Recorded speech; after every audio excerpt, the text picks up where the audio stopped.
আজ তৈরি করব সবার পছন্দের খাবার কুরকুরে মুচমুচে পকোড়া, যেটা সন্ধ্যাবেলা চায়ের সঙ্গে এই ঠান্ডার দিনে জমে যাওয়ার মতন।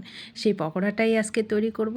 এত মজার এই পকোড়াগুলো খেতে দারুণ লাগে, খুবই অল্প সময়ে বানানো যায় আর খেতে দুর্দান্ত স্বাদ হয়। এই পকোড়াগুলো খেতে কিছুই লাগে না, শুধু 1 কাপ চা আর একটু সস, ব্যাস নিমিষেই শেষ করার মতন এই পকোড়াগুলো আজকে তৈরি হবে।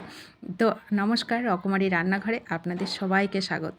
তো সবাই সাথে থাকুন। এই পকোড়াগুলো রেডি করবো আমি হচ্ছে আলু দিয়ে। এই নতুন আলু কিন্তু এখন বাজারে পাওয়াই যায়। ছোট ছোট আলু নিয়ে নিয়েছি এখানে 250 গ্রাম। এই আলু দিয়েই হবে আজকে পকোড়া। তো আলুটা ভালো করে ধুয়ে পরিষ্কার করে প্রেসারে দিয়ে দিলাম একটু লবণ আর জল দিয়ে। একটাই সিটি দেবো, একটা সিটি দিলেই এই মানে আলুগুলো সেদ্ধ হয়ে যায়, একদম সেদ্ধ হয়ে যায়।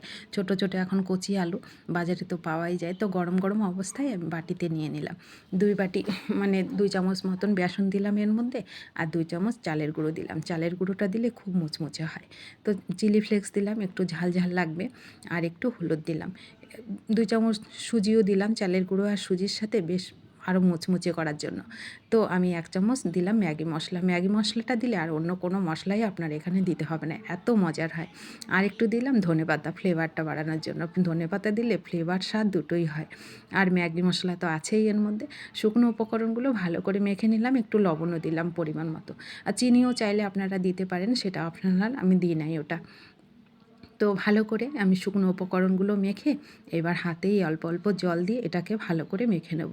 ব্যাটারটা আপনারা কম বেশি করে নেবেন, যে 250 গ্রামের জন্য আমি এইটুকু নিলাম। আপনারা আলুটা যেমন নেবেন সেরকম কম বেশি করে নেবেন।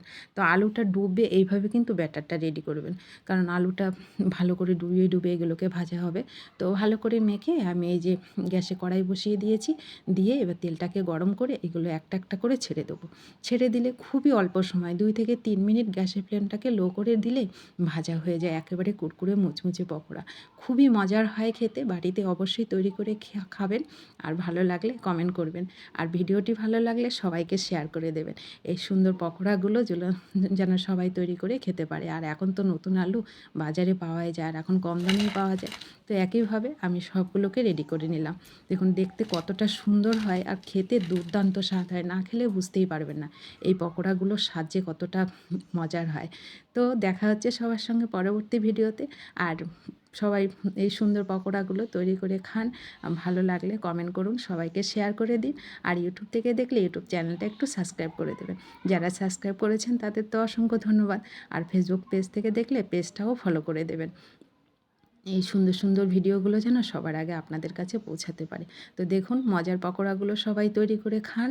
আর ভালো থাকুন, সুস্থ থাকুন। দেখা হচ্ছে পরবর্তী ভিডিওতে।